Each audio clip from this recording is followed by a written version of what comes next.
Hello दोस्तों, कैसे हैं आप सब। दोस्तों, हमारा चल रहा है नेट प्रेजेंट वैल्यू मेथड और लास्ट टू लास्ट क्लास में हमने क्वेश्चन नंबर 4 तक किए थे और लास्ट क्लास में हमने दो बड़े बड़े क्वेश्चन किए, क्वेश्चन नंबर 5 और क्वेश्चन नंबर 6, जिसमें मैंने आपको बताया कि क्वेश्चन नंबर 6 जो है वो 12 नंबर की वेटेज के लिए आप केस स्टडी वाले सेक्शन डी में एग्जाम में देख सकते हो। अभी भी हमारा एनपीवी में जो वैरायटीज ऑफ क्वेश्चंस है वो खत्म नहीं हुई, तो कुछ और क्वेश्चन आज हम ट्राई करके आज हम एनपीवी को फिनिश करने की कोशिश करेंगे। इवन फिनिश कुछ नहीं है, क्योंकि आगे के जो क्वेश्चंस, आगे के जो मेथड्स हम देखेंगे उसमें भी एनपीवी का एप्लीकेशन हमें करना है। बट फिलहाल के लिए एनपीवी मेथड पे जो वैरायटीज ऑफ क्वेश्चन बन सकते हैं वो हम कवर कर लेंगे। क्वेश्चन नंबर 7 देखो इसी सीक्वेंस में, 6 तक आप ऑलरेडी कर चुके हो, क्वेश्चन नंबर 7 से हमें स्टार्ट करना है। क्वेश्चन नंबर 7 देखिए, 9 gems limited has just installed machine R at a cost of ₹2 lakh. कहते हैं कंपनी है 9 जेम्स लिमिटेड, उन्होंने अभी अभी एक मशीन इंस्टॉल कर ली है। इंस्टॉल्ड मतलब कर चुके हैं इंस्टॉल्ड मशीन आर, जिसकी कॉस्ट 2 लाख रुपए है। ठीक है, द मशीन हैज ए 5 साल इसकी लाइफ है, कोई साल्वेज वैल्यू रेजिडुअल वैल्यू नहीं है। तो सर आप इस पुरानी मशीन पे जो इंस्टॉल कर चुके हो 40 हजार रुपए का डेप्रिसिएशन क्लेम कर सकते हो हर साल। The annual volume of production is estimated at 1,50,000 units which can be sold at ₹6 per unit. आप इस पे 1.5 लाख यूनिट प्रोड्यूस कर सकते हो एनुअल बेसिस पे और ₹6 पर यूनिट पे सेल कर सकते हो, मतलब 9 लाख रुपए की सेल हो सकती है। Annual operating costs are estimated at ₹2 lakh excluding depreciation at this output level। 1.5 lakh unit का जो आउटपुट लेवल है इस पे इस मशीन को ऑपरेट करने के लिए हर साल 2 लाख रुपए का खर्चा लगेगा और ये 2 लाख रुपए एक्सक्लूडिंग डेप्रीशिएशन है, मतलब डेप्रीशिएशन 40,000 अलग से है। इसके अलावा फिक्स्ड कॉस्ट की बात करें तो are estimated at ₹3 per unit for the same level of production. और अभी लेवल ऑफ प्रोडक्शन क्या है 1,50,000 का, तो ₹3 के अकॉर्डिंगली 4.5 लाख रुपए की फिक्स्ड कॉस्ट। ये तो बात हुई उस मशीन की जो आप ऑलरेडी इंस्टॉल कर चुके हो। कहते हैं 9 gems limited has just come across another model called machine S capable of giving the same output लेकिन at an annual operating cost of ₹1,80,000 exclusive of depreciation. अब क्या है, 9 जेम्स के सामने एक दूसरी मशीन आई है, मशीन एस, और जो मशीन एस है उसमें बेनिफिट ये लग रहा है कि उसको ऑपरेट करने का खर्चा कम है। जबकि आर का खर्चा था 2 लाख रुपए, इसका 180 होगा, 20,000 रुपए की सेविंग होगी। There will be no change in fixed cost, fixed cost में कोई चेंज नहीं है, आउटपुट भी सेम है 1.5 lakh unit. Capital cost of this machine is ₹250। Machine R आपने खरीदी थी 2 लाख में और ये मशीन आपको 2.5 लाख रुपए में मिलेगी। And the estimated life is 5 साल इसकी लाइफ है, इसकी भी रेजिडुअल वैल्यू 0। तो सर 2.5 लाख को 5 साल में डेप्रिशिएट करें तो 50,000 रुपए का डेप्रिशिएशन आता है। The company has an offer for sale of machine R at ₹1 lakh. Simple सी बात है, अगर आप मशीन एस लगाओगे तो जो पुरानी मशीन हो गई, आर देखो अगर आपने 4 दिन पहले भी लगाई है फिर भी वो हो तो पुरानी ही गई। कहते हैं company has an offer for sale of machine R at ₹1 lakh. Machine R को अगर आज आप बेचते हो 1 लाख रुपए में बिक जाएगी, but the cost of dismantling and removal will amount to 30,000। But dismantling और रिमूवल पे खर्च लग जाएगा 30,000। तो सर जेब में तो 70,000 ही आएगा, 1 लाख रुपए आएगा बट उसको हटवाने के लिए 30,000 रुपए देने पड़ेंगे, तो जेब में तो 70,000 ही आया।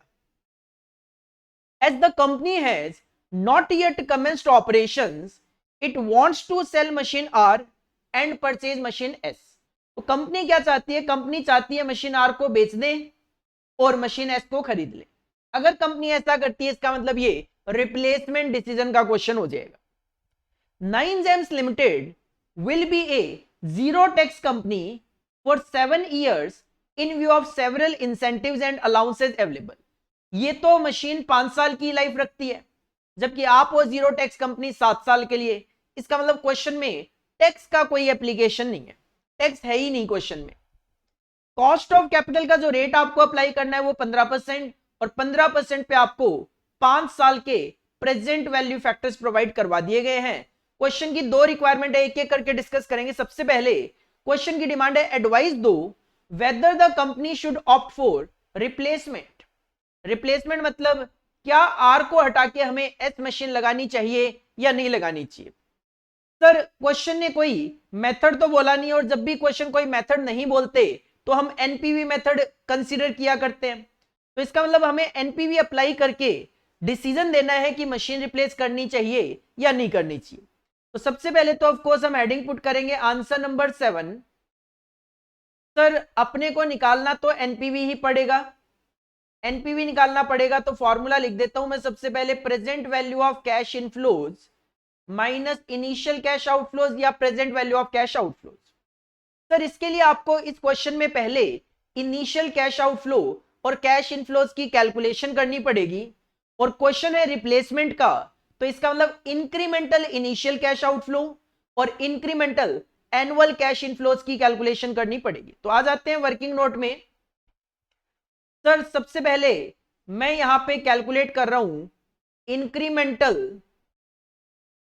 Incremental initial cash outflows.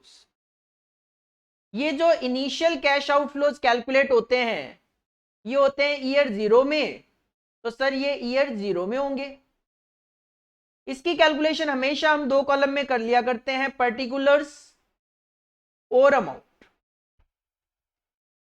मैं आपको बार बार लास्ट जो टॉपिक मैंने करवाया था रिप्लेसमेंट डिसीजन में, जब इंक्रीमेंटल कैश फ्लोज निकलवाए थे, तो मैंने आपको बोला था नेक्स्ट वाला जो टॉपिक है इसकी बात कर रहा था मैं, DCF and non DCF technique की, कि इसमें हमें जो हमने पीछे के दो टॉपिक देखे, एस्टिमेशन ऑफ कैश फ्लोज और relevant cost analysis for project cash flow, उनकी हमें यहां पे जरूरत पड़ती है।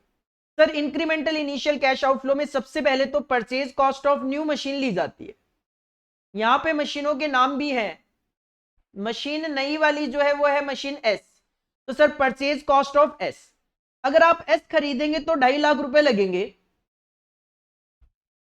सर इसको इंस्टॉल करने का कोई खर्चा अलग से नहीं बताया, ना कोई एडिशनल वर्किंग कैपिटल है, ना अपने को कोई सब्सिडी रिसीव हो रही है।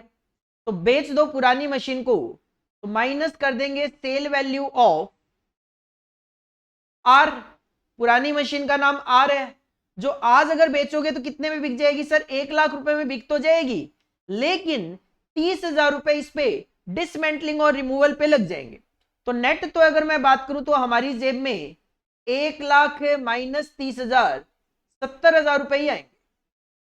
अगर आप यहाँ पे 1 लाख लिख देते हो तो अलग से यहाँ पे 30,000 रुपए का खर्चा लिख लो, बात एक ही है।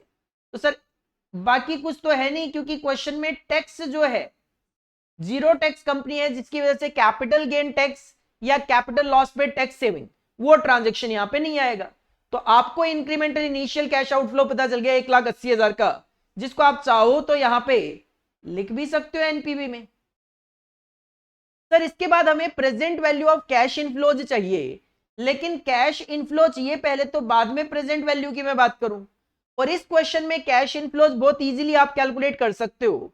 Sir cash inflows incremental basis पे, चलो बनाना शुरू करता हूं, आपको खुद ही पता चल जाएगा, क्योंकि डायरेक्टली मैं बताऊंगा तो शायद आपके माइंड में कोई ना कोई डाउट रह जाएगा। लिखकर बात करूंगा तो आपको चीजें इजीली समझ में आएगी। Sir annual incremental cash inflows, 5 साल की लाइफ है नई मशीन की, तो ये कैलकुलेशन 1 to 5 ईयर्स में होगी। हर साल का डेटा अलग अलग तो है नहीं, ऐसा तो बोला नहीं कि फर्स्ट ईयर में ये होगा, सेकंड में ये होगा, थर्ड में ये। तो आप दो कॉलम में कैलकुलेशन कर सकते हो, पर्टिकुलर्स और अमाउंट। सर सबसे पहले आप इसमें लेते हो इंक्रीज इन सेल्स, नहीं है। इंक्रीज इन वेरिएबल कॉस्ट, नहीं है। इंक्रीज इन फिक्स्ड कॉस्ट, नहीं है। सेविंग इन कॉस्ट है। आप देखो जो पुरानी मशीन थी उसको ऑपरेट करने में 2 लाख रुपए की ऑपरेटिंग कॉस्ट आती है हर साल, बट नई मशीन में केवल 1,80,000, तो 20,000 रुपए की आपको सेविंग होगी कॉस्ट में। तो हम लिखेंगे सेविंग इन ऑपरेटिंग कॉस्ट 20,000 रुपए। Saving in operating cost 20,000। Sir पुरानी मशीन को ऑपरेट करने में 2 लाख लगते, नई मशीन 180 में ऑपरेट होगी, हर साल आपको 20,000 रुपए का बेनिफिट होगा। ये आपका ईबीडीटी आ गया। अब ईबीडीटी में से आप डेप्रीशिएशन माइनस करते हो, फिर टैक्स माइनस करते हो, फिर एड बैक करते हो डेप्रीशिएशन। देखो डेप्रीशिएशन माइनस करने के पीछे मैंने आपको पर्पज क्या बताया था, सर टैक्स सेविंग क्लेम करना। बट यहां पे तो टैक्स का रेट ही नहीं है, टैक्स सेविंग कहां से होगी? तो आप डेप्रीशिएशन अगर माइनस करोगे तो जितना माइनस करोगे उतना एड बैक कर लोगे, तो वापस पहुंच तो इसी फिगर पे जाना है। तो एक्चुअल में इस क्वेश्चन में कोई कैलकुलेशन आगे है ही नहीं, तो यही आपका एनुअल कैश इनफ्लोज भी है, यही आपका एनुअल कैश इनफ्लोज भी है। और अगर आपका एनुअल कैश इनफ्लो ये है तो sir present value of cash inflow भी निकाल दो। यहां पे present value of cash inflow निकालना भी बहुत ईजी है। सर हर साल मुझे 20,000 रुपए ही तो मिलने हैं।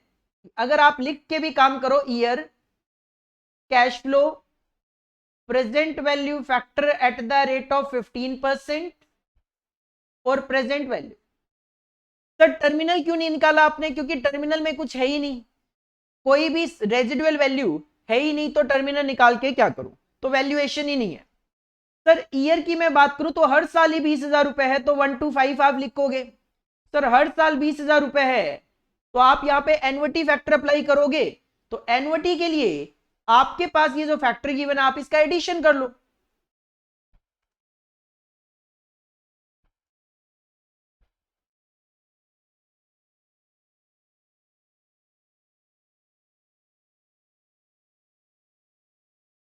इसका एडिशन है 3.3521, 3.3521, 3.3521 मल्टीप्लाई बाई 20,000, ये आ जाएगा 67042। ये आ गया present value of cash inflow 67042, जो कि सर इनिशियल कैश आउटफ्लो से तो बहुत कम है, तो ये नेगेटिव में जाएगा। सर ये नेगेटिव में आएगा 1,12,958, 1,12,958 नेगेटिव में आएगा। और अगर नेगेटिव में आएगा तो क्या आप इसको ऑप्ट करोगे? Answer is no, answer is no. तो हम कहेंगे replacement should not be adopted, replacement should not be adopted या इंप्लीमेंटेड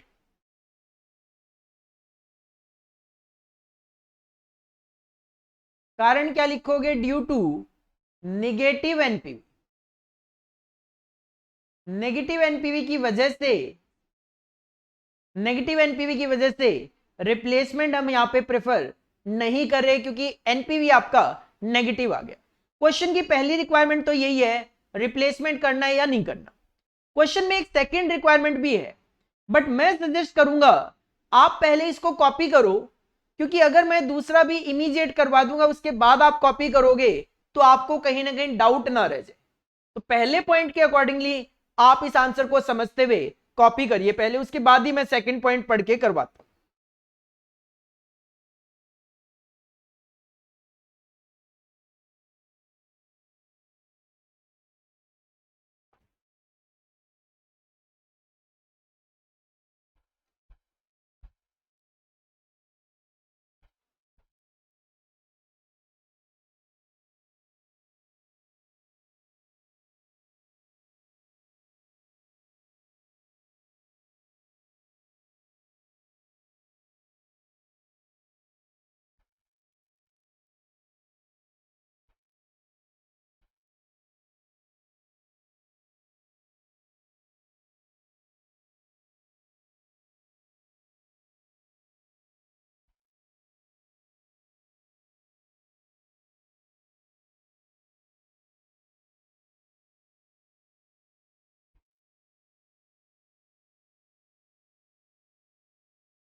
जो पहला पॉइंट की रिक्वायरमेंट थी वो थी कि आप रिप्लेसमेंट के अकॉर्डिंगली डिसीजन दो कि आर हम इंस्टॉल कर चुके हैं, तो एस के पॉइंट ऑफ व्यू से बताओ कि आर को हटा के एस लाएं कि नहीं लाएं।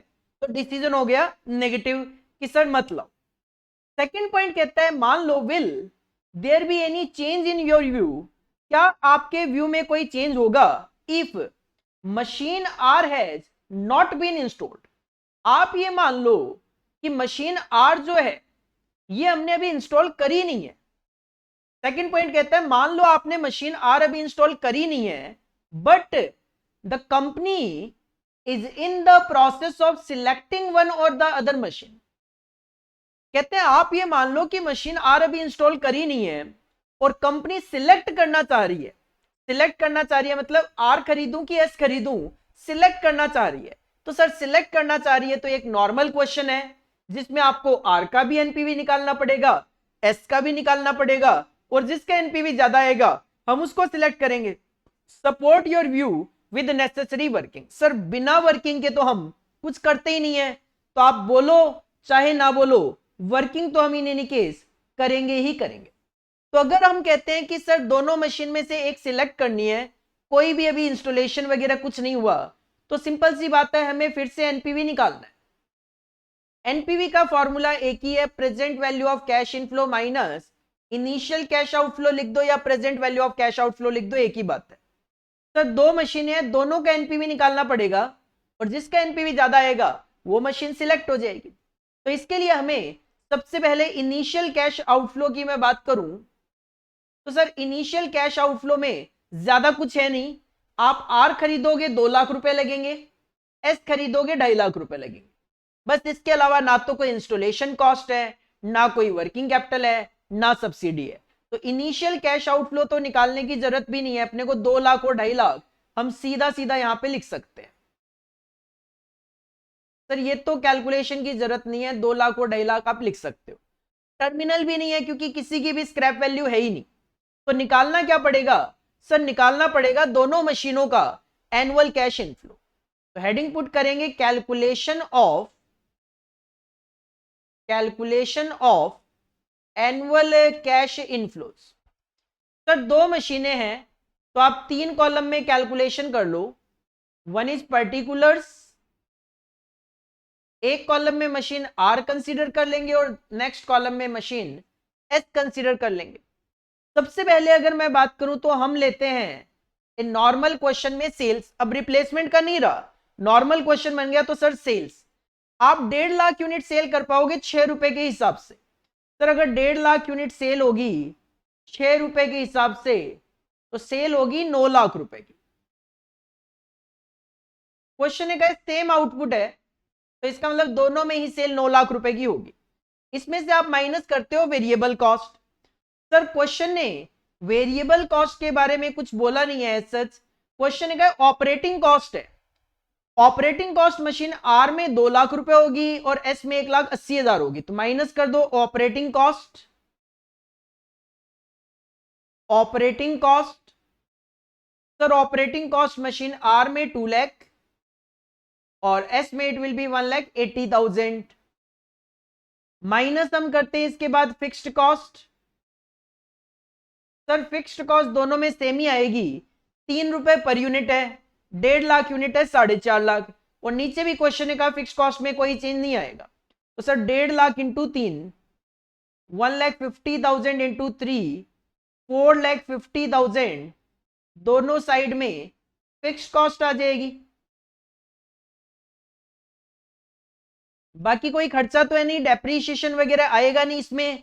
क्यों नहीं आएगा सर, टैक्स वगैरह का कोई सीन ही नहीं है, और टैक्स जब नहीं होता तो डेप्रीशिएशन माइनस करके तुरंत ऐड बैक करोगे, वापस उसी फिगर पे तो पहुंच जाना है।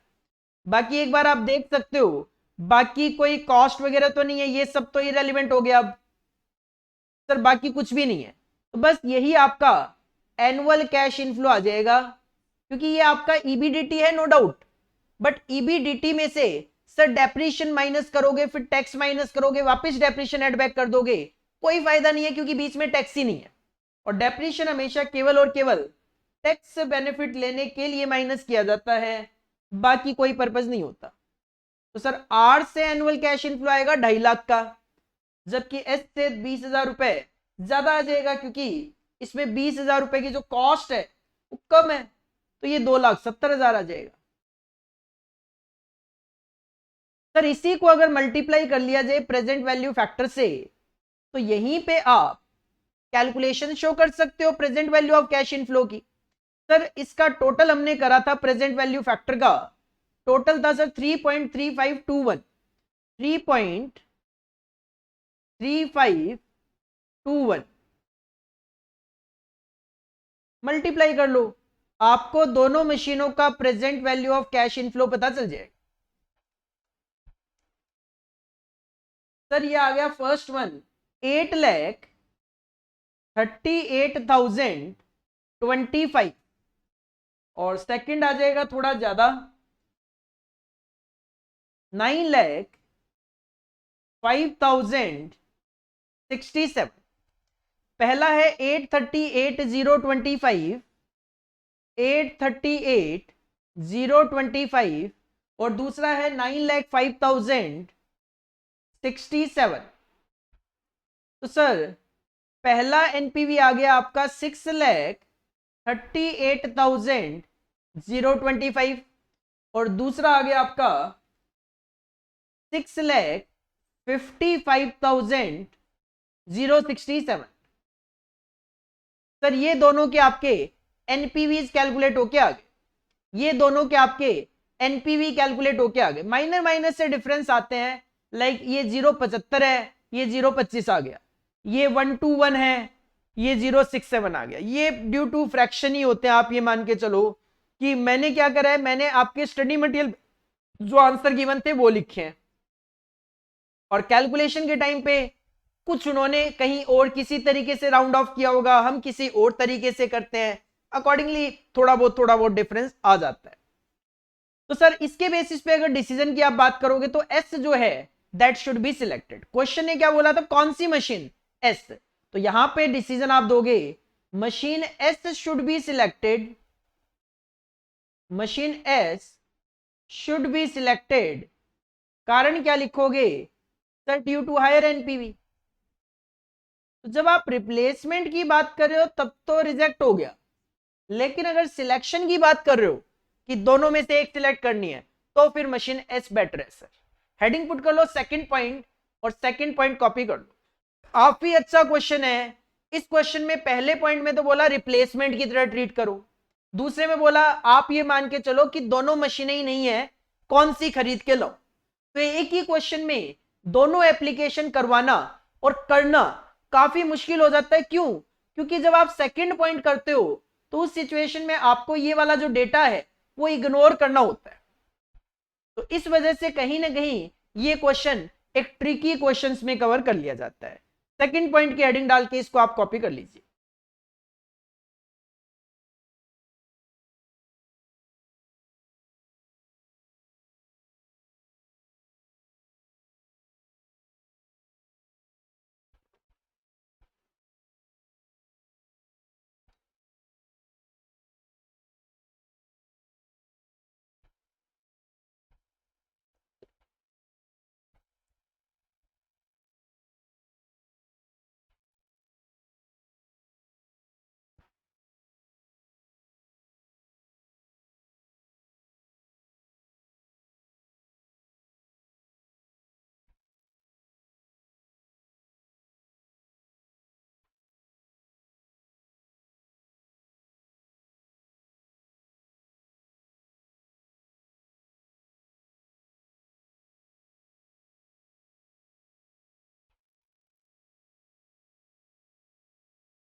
Next question, question number 7A। Question number 7A, X Limited, an existing profit making company, is planning to introduce a new product with a projected life of 8 years। एक company है X Limited, प्रेजेंटली प्रॉफिट कमा रही है, जो भी वो product बना के बेचती है उनसे। अब वो एक नया प्रोडक्ट इंट्रोड्यूस करना चाह रही है जिसकी लाइफ 8 साल की होगी, ठीक है। Initial equipment cost will be ₹120 lakh. Sir purchase cost of equipment 120 lakh, साथ में and additional equipment costing ₹10 lakh will be needed कब? At the beginning of year 3।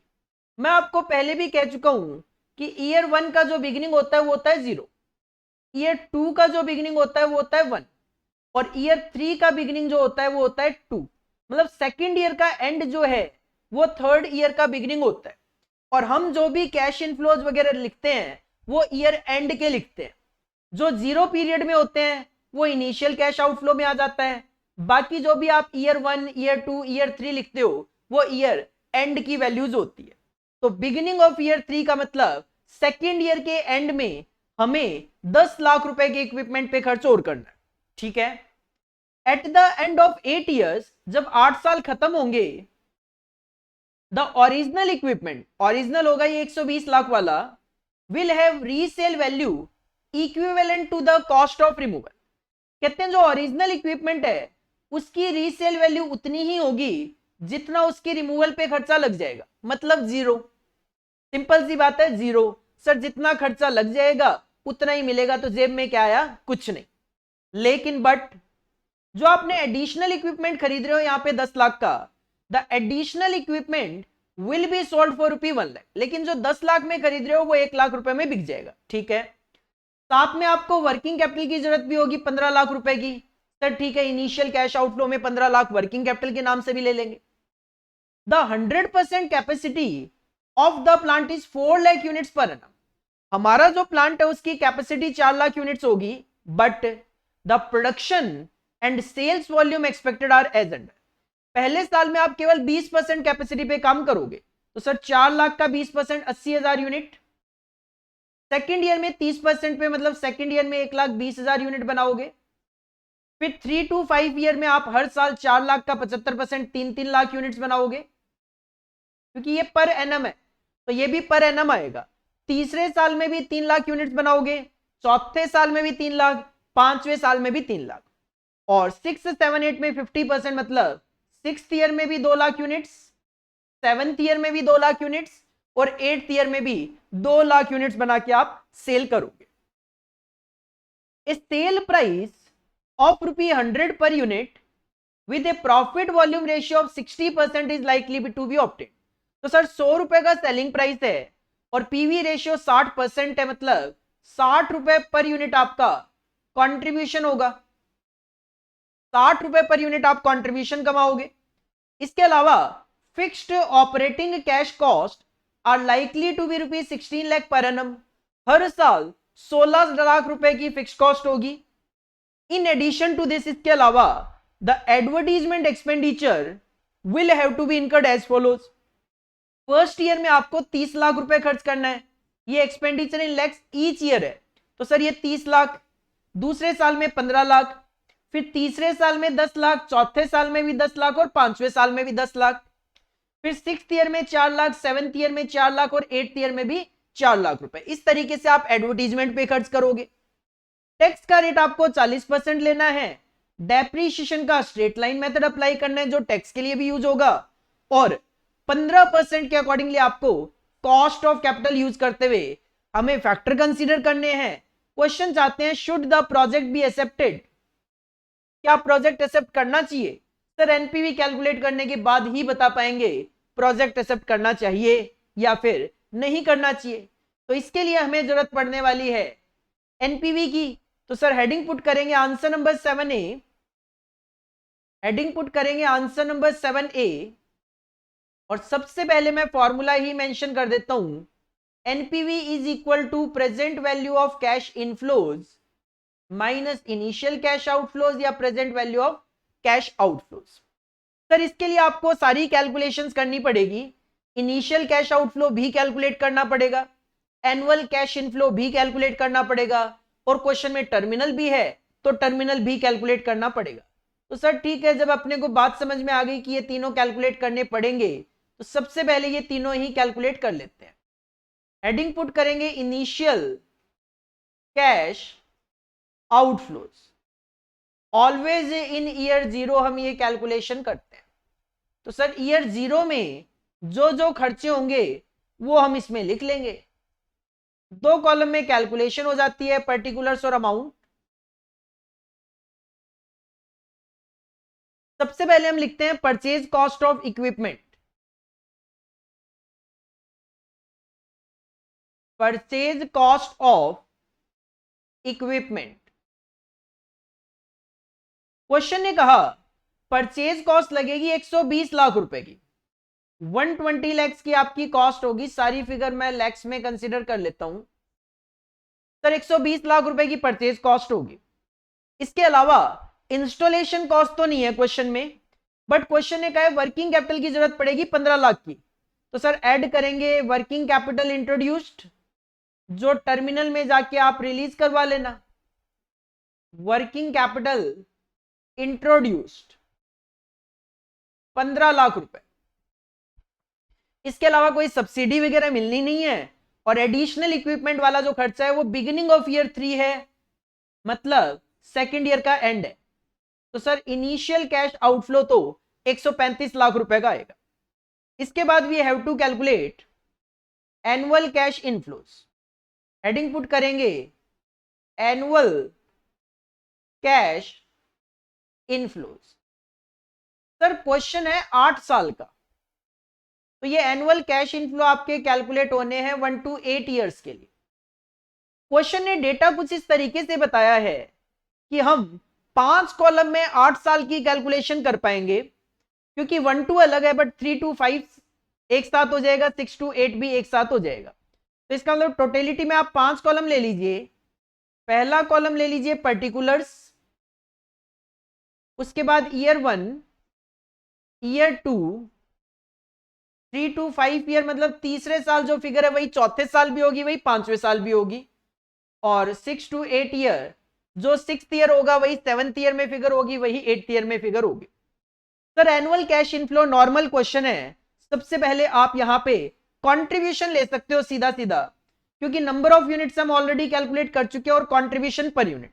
Cell में से वेरिएबल कॉस्ट माइनस करके कंट्रीब्यूशन आता है, तो आप यहां पे सीधा सीधा कंट्रीब्यूशन लिख सकते हो at the rate of ₹60 per unit.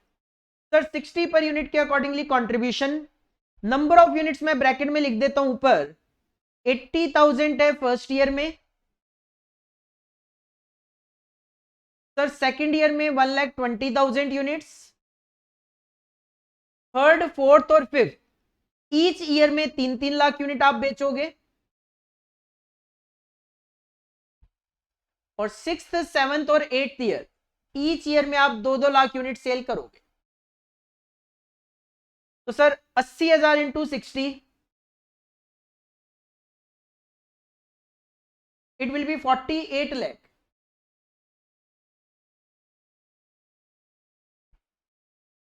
1,20,000 into 60, 72 lakh.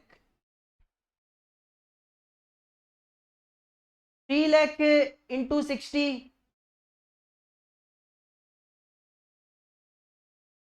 1 crore 80 lakh. और 2 लाख इंटू 60, सर 1 करोड़ 20 लाख। ठीक है, कंट्रीब्यूशन में से आप माइनस कर दो फिक्स्ड कॉस्ट। क्वेश्चन ने कहा फिक्स्ड कॉस्ट हर साल 16 लाख रुपए की आएगी। क्वेश्चन ने कहा फिक्स्ड कॉस्ट हर साल 16 लाख रुपए की आएगी, तो हर साल आप 16 लाख रुपए फिक्स्ड कॉस्ट के नाम से माइनस कर दो।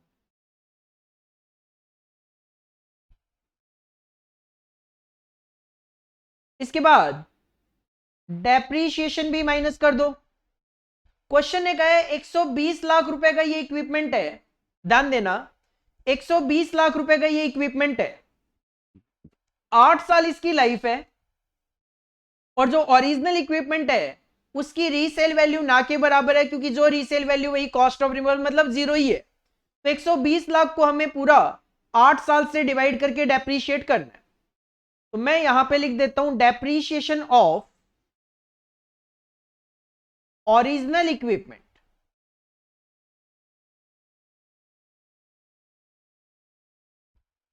सर 120 लाख रुपए 8 साल में डेप्रीशिएट करने हो, 15 लाख रुपए का हर साल डेप्रीशिएशन लगेगा, हर साल 15 लाख का डेप्रीशिएशन लगेगा। तो सर पहले साल 15 लाख का डेप्रीशिएशन, दूसरे साल भी मैं 15 लाख रुपए का डेप्रीशिएशन लिखूंगा, बट ध्यान देना दूसरे साल के एंड में, दैट इज थर्ड ईयर के बिगिनिंग में, आप एडिशनल इक्विपमेंट पे 10 लाख रुपए का खर्चा और लगाओगे, तो सर इस पे डेप्रीशिएशन लगना शुरू हो जाएगा तीसरे साल से, और ये 1 लाख रुपए में लास्ट में बिकता भी है। और तीसरे साल के शुरू में मैं बात करूं, दैट इज सेकेंड ईयर का एंड, और टोटल लाइफ इस प्रोडक्ट की 8 साल की है, तो सर अब केवल 6 साल ही लाइफ बची है। 2 साल के बाद अगर एक आप इक्विपमेंट खरीद रहे हो, प्रोडक्ट की लाइफ 8 साल की है, तो 6 साल ही आप इसको यूज करोगे। तो सर एडिशनल इक्विपमेंट का depreciation of additional equipment 10 lakh रुपए में खरीदा आपने,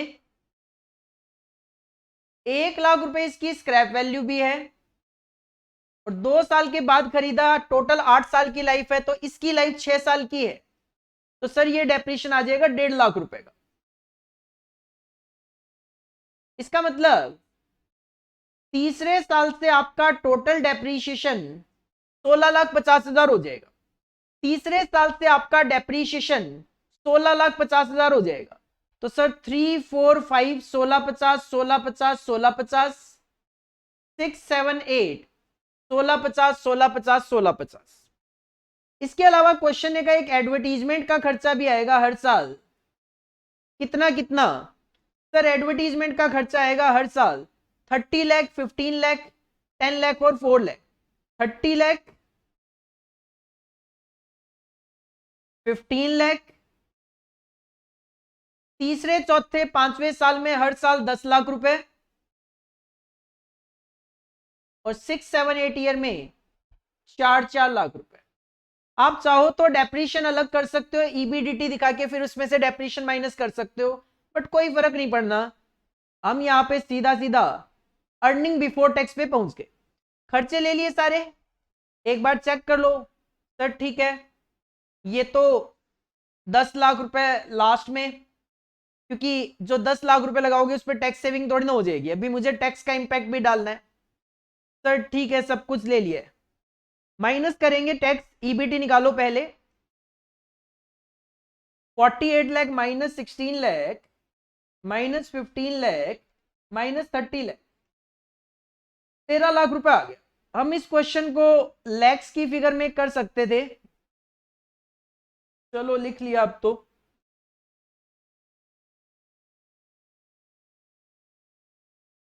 26 लाख,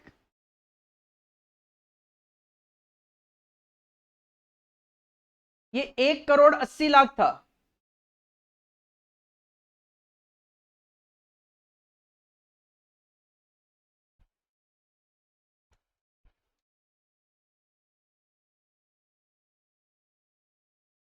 $1,37,50,000, लास्ट में 1,20,00,000 minus 16 lakh minus 1650 minus 4 lakh, sir ये आ जाएगा 83,50,000। इसमें से माइनस करेंगे tax at the rate of 40%, sir 40% का टैक्स रेट अप्लाई कर दो, ये आ जाएगा आपका 5,20,000,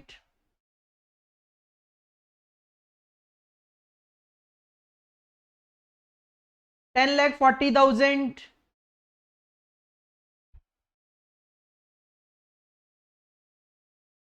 55 लाख,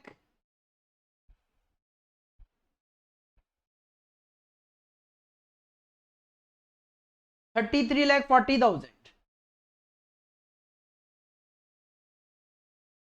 हम पहुंच जाएंगे अर्निंग आफ्टर टैक्स पे।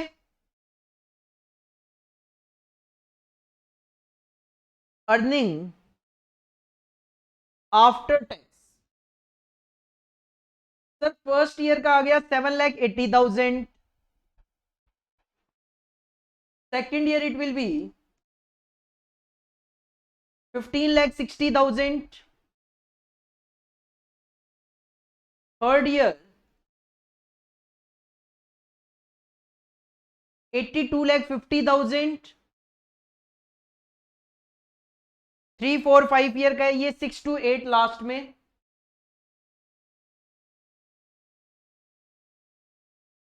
50,10,000।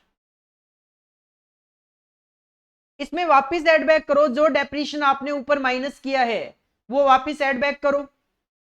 तो ऐड करेंगे डेप्रीशिएशन, सर फर्स्ट ईयर में 15 लाख,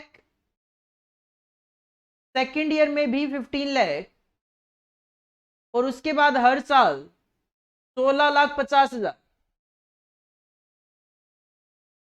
साथ में इस क्वेश्चन ने कहा है कि थर्ड ईयर के बिगिनिंग में, थर्ड ईयर का बिगिनिंग का मतलब होता है सेकेंड ईयर का एंड, आपको 10 लाख रुपए इक्विपमेंट पे लगाने पड़ेंगे। तो माइनस करना पड़ेगा आपको इक्विपमेंट की कॉस्ट, थर्ड ईयर का बिगिनिंग है तो सेकेंड ईयर का एंड है, तो सेकेंड ईयर के एंड में यहां पे आपको 10 लाख रुपए इक्विपमेंट पे खर्च करने हैं। कैश तो जेब से जाएगा तो माइनस तो होगा कैश फ्लो की कैलकुलेशन के टाइम पे। बस ये आपको आपके एनुअल कैश इनफ्लोज पता चल जाएंगे। निकालो जरा एनुअल कैश इनफ्लो। तो 7,80,000 प्लस 15 लाख का डेप्रीशिएशन, तो 22,80,000 रुपए फर्स्ट ईयर में आ गया।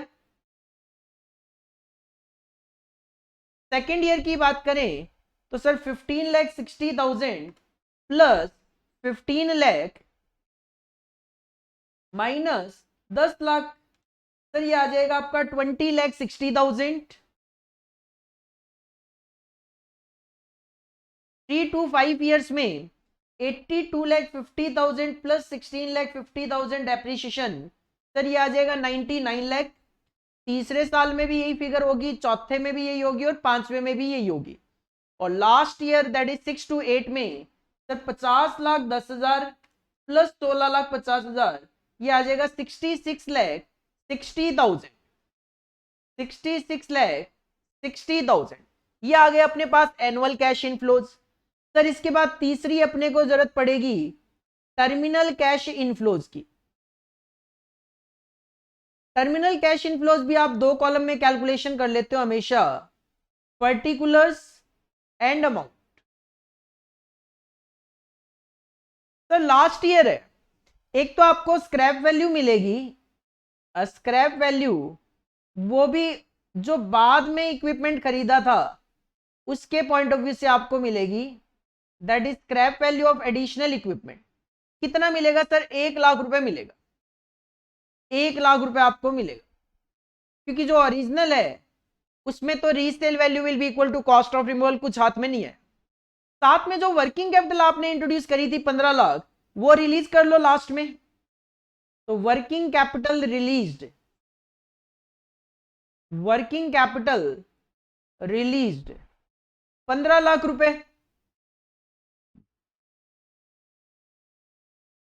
तो सर लास्ट ईयर में आपको ये 16 लाख रुपए एडिशनल मिल जाएगा।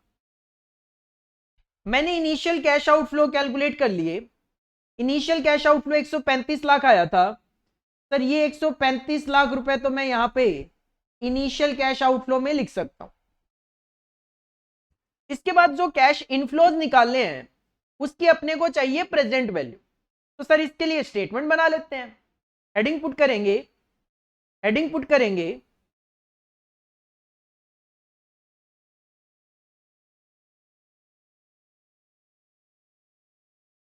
हेडिंग पुट करेंगे present value of cash inflows. 4 column में आपकी कैलकुलेशन होगी, year, cash inflows, present value factor जिसके लिए कॉस्ट ऑफ कैपिटल का रेट बताया आपको 15% का, अकॉर्डिंगली आपको present value of cash inflow पता चल जाएगी। सर ईयर 1 2 3 4 5 6 7 8 अलग अलग ही ले लेता हूं ताकि कोई कंफ्यूजन ना हो। सर फर्स्ट ईयर में 22,80,000 का कैश इनफ्लो, सेकेंड ईयर में 20,60,000 का कैश इनफ्लो। फिर तीसरे, चौथे और पांचवें साल में 99 रहेगा।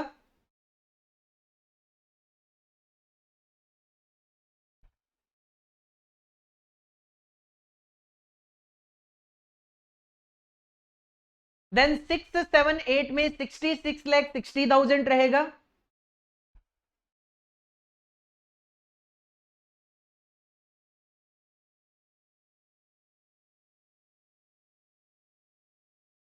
और जो 8th ईयर होगा उसमें आपको टर्मिनल भी मिलेगा 16 लाख रुपए। 16 लाख रुपए। तो 8th ईयर में टोटल कैश इनफ्लो हो जाएगा आपका 82,60,000। Present value factor at the rate of 15%। Sir question में तो नहीं दिए, कैलकुलेट कर लेते हैं। 1 divided by 1.15, first time equal दबाएंगे, फैक्टर आ गया 0.869। अब डाउट ये है 3 डिजिट लूं कि 4 डिजिट लूं। सर 4 डिजिट लेके कर लेता हूं, चलो 0.8696। सेकेंड 0.7561। अगर एग्जाम में कभी फैक्टर ना गिवन हो तो 4 डिजिट ले लेना, क्योंकि 4 डिजिट नॉर्मली स्टैंडर्ड माना जाता है। 0.6575। फोर्थ ईयर 0.5718 राउंड ऑफ में कर सकते हो आप। 0.5718। अब यहां पे 0.57175 आ रहा है। देखो कोई बच्चा 0.5717 लेगा, कोई 0.5718 लेगा, तो उसकी वजह से नो डाउट फाइनल आंसर में माइनस से डिफरेंस आ सकते हैं। Next 0.4972। 6th year 0.4323। 7th year का 0.3759 और 8th ईयर का 0.3269। बस सर इसको मल्टीप्लाई करके टोटल करेंगे तो हमें हमारा प्रेजेंट वैल्यू पता चलेगी। करो जरा। फर्स्ट वन आ रहा है आपका 1982 688। 1982 688। Next one 1557 566।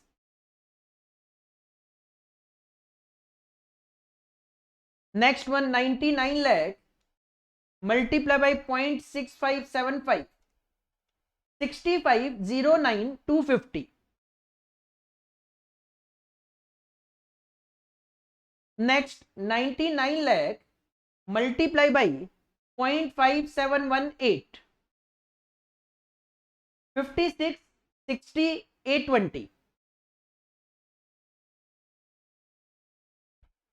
Next 99 lakh multiply by 0.4972 49,22,280। Next 66 lakh 60,000 multiply by 0.4323 28,79,118। Next 66 lakh 60,000 multiply by 0.3759 25,03,494। और लास्ट में 82,60,000 मल्टीप्लाई बाई 0.3269। सर 27,194। और इसका टोटल करें तो ये टोटल आ रहा है सर 2,87,15,410। 2,87,15,410। इस फिगर को आप लेकर आओ यहां पे present value of cash inflow में। 2,87,15,410 और इसमें से माइनस कर दो 1,35,00,000। तो सर ये आ रहा है 1,52,15,410। इसके आसपास भी अगर आंसर हो तो भी ठीक है, लेकिन काफी ज्यादा वेरिएशन आ रहा है आंसर में। 1,33,00,000 41,262। इसका मतलब कहीं ना कहीं कोई कैलकुलेशन मिस्टेक कर दी है हमने। तो डेटा तो आई थिंक सारा कंसिडर किया है मैंने, कोई भी डेटा तो नहीं छोड़ा। कैलकुलेशन मिस्टेक नो डाउट 100% कहीं ना कहीं हुई है। तो एक बार कैलकुलेशन मैं चेक कर लेता हूं। सर कैलकुलेशन मिस्टेक है यहां पे, जब एनुअल कैश इनफ्लो निकाला था इसके फर्स्ट ईयर में, एक्चुअल में जब 48 लाख में से हम माइनस कर रहे थे 16 लाख, 15 लाख और 30 लाख, तो ये माइनस का 13 लाख आ रहा था। ये माइनस का 13 लाख आ रहा था, और माइनस का 13 लाख आने का मतलब था सर ये टैक्स नहीं लगेगा।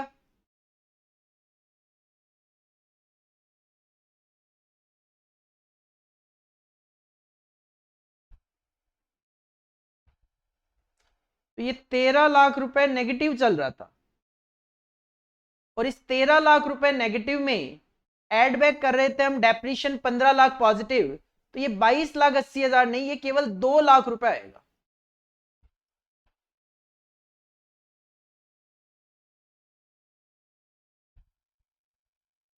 ये केवल 2 लाख रुपए आएगा, ये केवल 2 लाख रुपए आएगा। फिर इसका इंपैक्ट कहां पे आएगा? यहां पे तो आएगा नहीं, ये सब ठीक है। यहां पे ये 2 लाख रुपए आएगा, फिर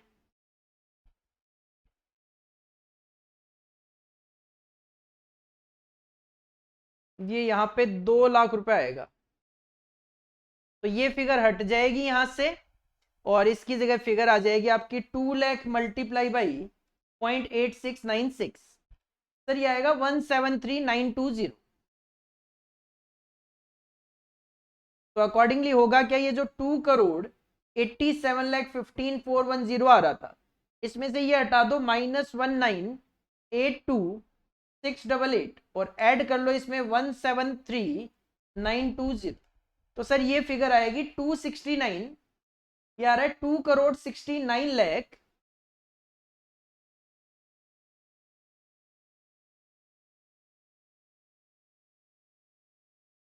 2,69,00,000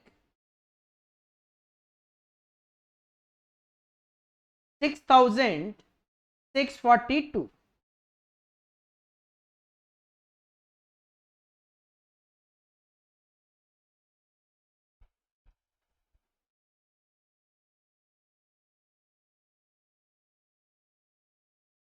ये आ रहा है 2,69,06,642।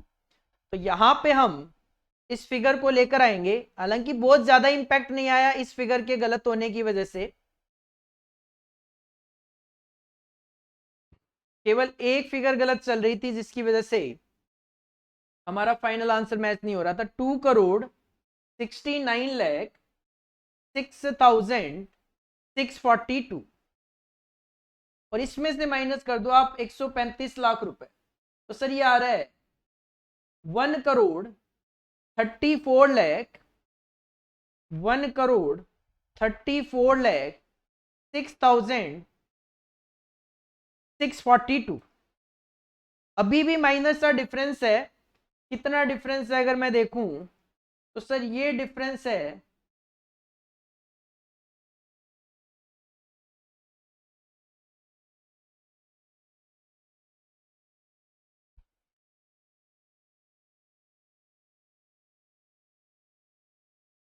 कि 65,000 रुपए का अभी भी डिफरेंस है। तो 65,000 रुपए का डिफरेंस वैसे तो ड्यू टू फ्रैक्शन हो सकता है, बट फिर भी आप एक बार कैलकुलेशन चेक जरूर कर लीजिए कि कहीं और कोई कैलकुलेशन मिस्टेक ना हो। तो मैंने चेक कर लिया है, हमारा ये जो आंसर है वो बिल्कुल ठीक है। ये जो प्रिंटेड आंसर है, ये वाला जो आंसर है, इसमें मिस्टेक है।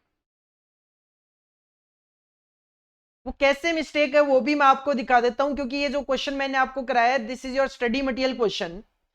तो स्टडी मटेरियल से मैंने ये क्वेश्चन कॉपी करा था 133,41,262 आंसर। एक्चुअल में यहां पे गलती क्या करी इन्होंने, इनकी तरफ से गलती ये रही है कि इन्होंने स्क्रैप वैल्यू जो है, जो टर्मिनल वैल्यू स्क्रैप वैल्यू जो है उसको माइनस कर दिया गलती से, जबकि हमें पता है सर टर्मिनल वैल्यू में स्क्रैप वैल्यू आप 1 लाख रुपए में बेच रहे हो, आपके पास ये कैश इनफ्लो होगा, तो this is from institute side mistake, जिसकी वजह से ये वाला आंसर और हमारा जो आंसर है वो मैच नहीं कर रहा। तो ये हमारा जो आंसर है वो correct answer 134,06642, that is final answer and this is the correct answer also. तो मैं यहां पे लिख देता हूं ये गलत है, करेक्ट आंसर होगा 134,066,642।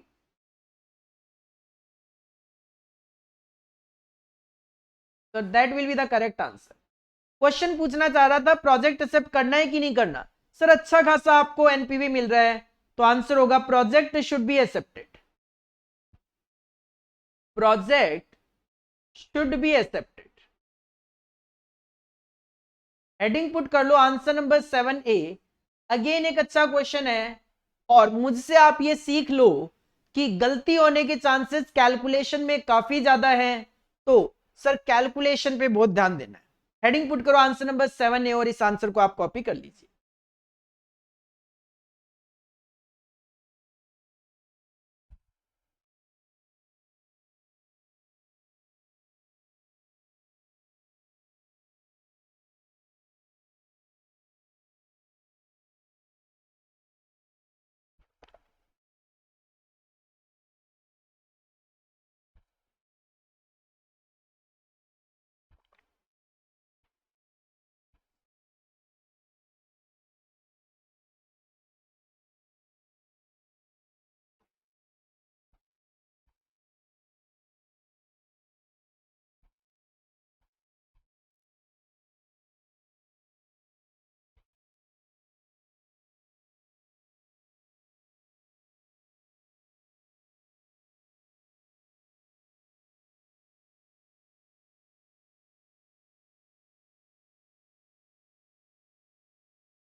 So this is all about for today class.